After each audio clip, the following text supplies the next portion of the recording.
அங்கேயே ஆசிரியரா இருந்தேன். ஆசிரியரா இருக்கும் போதே மேல் படிப்புக்கு பெங்களூர்ல போய் படிச்சேன். எல்லாரும் கரக்பூருக்கு எனக்கு அட்மிஷன் கிடைச்சது. ஐஐடி, இது இந்தியன் சயின்ஸ் அதுக்கு முன்னாலே வந்தது. டாடா இன்ஸ்டிடியூட்னு அதுக்கு பேரு.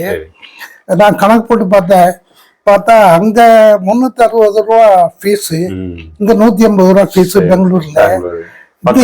24 பாடம், அங்க 12 பாடம். அப்போ கணக்கெல்லாம் போட்டு பார்த்தா ஆசிரியர் கூட 24 பாடம் சலிப்பு இல்லாம படிச்சோன்னா நல்லது தானே. அங்க போய் சேர்ந்துட்டு பெங்களூர் நம்ம ஊருக்கு பக்கம் வீட்டுக்கு வந்துட்டு போறதுக்கு பிள்ளைகள்லாம் இருக்கு, அதை பார்த்துட்டு போறதுக்கு சௌரியமா இருந்தது.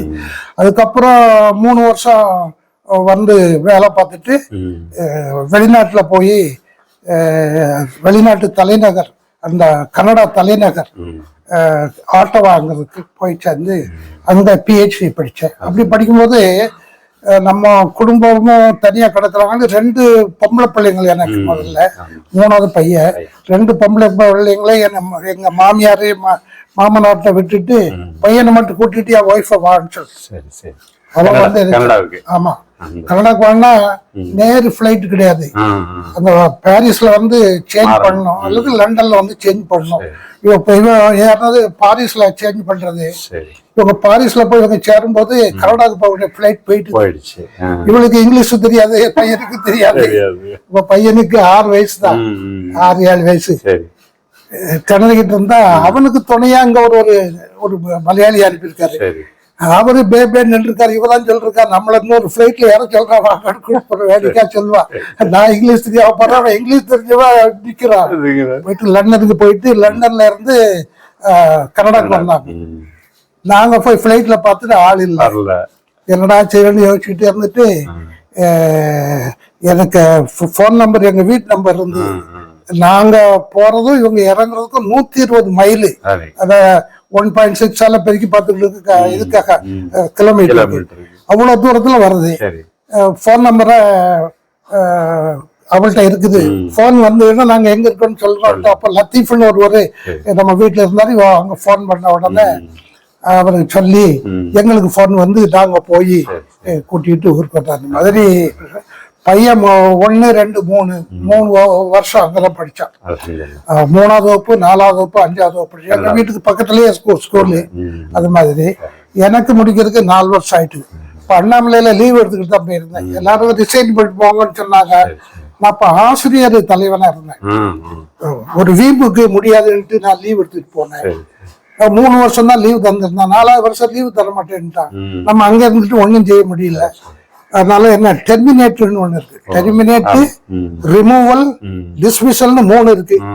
இது அதுல குறைஞ்சது வந்து இதுதான் டெர்மினேட் பண்ணிட்டாங்க. அப்போ ப்ரொஃபசர் பீர் முகமது கிண்டியில இருந்தாரு. அவரை கொஞ்சம் பழக்கம் இருந்தது. ஏஎம் சீனிவாசன் ஒரு 2 பேரும் என்னுடைய பயோடேட்டா வாங்கி நீங்க கிண்டிக்கு வாங்க, அங்க வந்து சேர்ந்துலான்னு சொல்லி அப்படி வந்து கிண்டியில வந்து சேர்ந்து நான் இருந்தேன். அதுக்கப்புறம் எம்ஐடிக்கு போனது. அதுக்கப்புறமா அது இன்னும் எம்ஐடியில நான் சொல்றது அது பணியில வருது. இப்ப நான் அங்க இருக்கும் போதே நான் ஒரு வித்தியாசமானவன், எப்பவுமே வித்தியாசமானவன். நான் பின்னாலே முன்ன பண்ணி சொல்றேன், நான் துணைவேந்தராக ஆனது எங்க ஊர்ல யாருக்கும் தெரியாது. எங்க ஸ்கூல்ல உள்ளவங்களுக்கு யாருக்கும் தெரியாது. காரணம் என்னன்னா, அப்போ என் பேர் சதக்குன்னு சாதிக்குன்னு மாத்திட்டேன். சாதிக்கு வயசாச்சுல ஆயிருக்காருன்னு யாரோ ஒருத்தர் நினைச்சிருப்பாங்க. இப்போ சதக்குன்னு இருக்கிறத ஏன் மாத்தினா, இப்ப சதக்கு ட்ரெஸ் வந்துடுது, ஃபேமஸ் ஆகி இப்ப சதக்குங்கிறது யாருக்கும் புதுமையா தெரியல. அப்போ ஒரே ஒரு இடத்துலதான் நம்ம பேரை போடுவோம். அடிக்கடி தினம் வருவான், குழு குழு ஜிலு ஜிலு தினத்தந்தி பேப்பர்ல. அதேபடி சதக்கு வெட்டினான் குத்தினான். அந்த இது ஃபேமஸ் ரொம்ப அந்த சமயத்துல. ஆமா, காலத்துல தினத்தந்தியுடைய பொன் விழாவுல பேசுறதுக்கு சிவந்தி ஆயுதன் கூப்பிட்டு போய் பேசுவது சொன்ன, உங்களாலதான் நான் பேரையே மாத்துறேன். இப்ப நீங்க உங்க பேப்பரை படிச்சு பார்த்தா அது இல்ல. இது மாதிரி அப்பவே இருந்ததுன்னா பேரை மாத்திருக்கவே மாட்டேன்னு சொல்லி சொன்னேன். அத கால் பக்கத்துல தினத்தந்திலையும் ராணியில முழு பக்கத்துலயும் அதை போட்டாங்க. அது மாதிரி அந்த மாதிரி பேரை மாத்திரம் தெரியல. ஆகவே நாங்க போய் 5வது வகுப்பு ஆசிரியர்கள்ல இருந்து இன்டர்மீடியட்ல எனக்கு பாடம் எடுத்தவங்க அங்க பிரின்சிபலா இருந்து ரிட்டையர் ஆகிட்டு அங்கேயே தங்கியிருந்தார் பாளையங்குட்டியில. அவ 35 பேரை போய் சந்தித்து.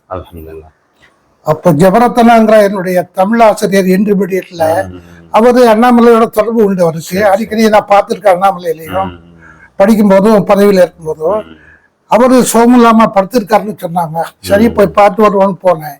எழுந்து உட்கார்ந்து என்ன உங்களுக்கு சோகம் இல்லைன்னு சொன்னாங்கன்னு நீ வந்திருக்கான்னு உடனே எனக்கு எல்லாம் படமாயிடுச்சு. அந்த மாதிரி அவங்களுக்கு ஆர்வம். இது பேரை மாத்தினால எங்களுக்கு தெரியாம போயிடுச்சுன்னு உடனே டேவிட் இங்க வாடா எல்லாரையும் கூப்பிட்டு நாளைக்கு இவருக்கு ஒரு இது வைக்கணும். பிரின்சிபலுக்கு போன் பண்ணி இது போன் பண்ணி இவருக்கு ஒரு அரேஞ்ச்மெண்ட். அப்போ வந்து கொஞ்சம் அங்கே வசதியா இருக்கிறவங்க என்னையும் தெரிஞ்சவங்க நம்ம ஊர்லயே பிறந்தவர் மதுர் ரப்பானி தான். மதுர் ரப்பானிக்கு பிரின்சிபல் போன் பண்ணி மாலை முரசுல போடுங்க, மாலை பேப்பர்ல எல்லாம் நாளைக்கு இவருக்கு ஒரு பாராட்டு வைக்கிறோன்னு சொல்லி ஸ்கூலு காலேஜ் எல்லாரும் சேர்ந்து சென்ட் ஜான்ஸ் குரூப் எல்லாரும் சேர்ந்து ரப்பானியும் சில ஆட்களை கூப்பிட்டு வந்தாரு. எல்லாரும் வந்து அன்னைக்கு ஒரு இது வச்சாங்க. அது வரலாம்.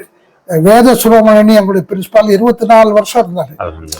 அவருக்கு ரொம்ப சந்தோஷம். நம்ம காலேஜ்ல ஸ்கூலு காலேஜ்ல படிச்சவ இது மாதிரி வைசாஸ்லாம் வந்திருக்காங்க. அதுக்கப்புறம் என்னுடைய ஆசிரியர்களும் வந்து சந்திச்சாங்க. அது மாதிரிலாம் இருந்தது. எதுக்கு சொல்றேன், அந்த வித்தியாசமானவங்கிறதுல இடையில பேரை மாத்துவேன். ஒரு காலேஜ்ல உட்கார மாட்டேன், இங்க அங்க போயிட்டே இருப்பேன்.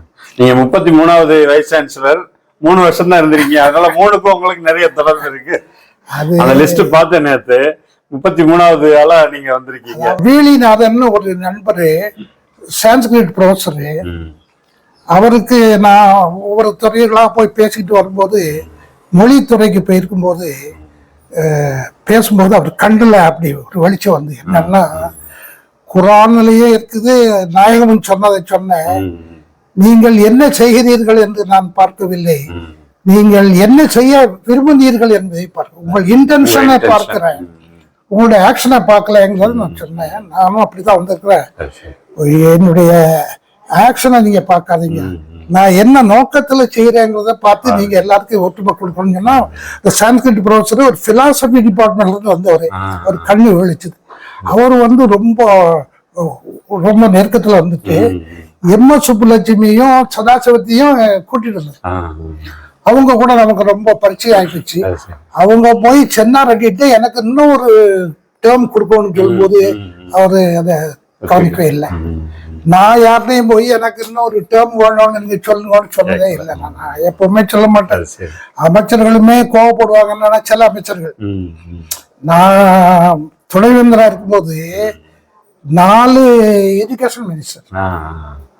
முதல்ல இருந்தவர் வந்து ராம வீரப்பன், அரங்கநாயகம், அதுக்கப்புறம் பொன்னுசாமி, இவங்கெல்லாம் வந்தாங்க. எல்லாரும் கூட சும்மா ஓடிக்கிட்டு இருந்தது, நமக்கு ஒன்றும் பிரச்சனை இல்லை. ஆனா பொன்னுசாமி மட்டும் என்ன வந்து பார்க்கலன்னு சொல்லுவார். யாரையுமே நம்ம பார்க்க போறது இல்லை. ஏன்னா எனக்கு இங்க வேலை செய்யறதுக்கு சம்பளம் தராங்க, கூப்பிட விட்டா போவேன். மினிஸ்டர் கூட போய் நானா போய் காத்து கிடக்க சொல்லி இங்க வேலை இருக்கு எனக்கு, அங்க போக மாட்டேன்னு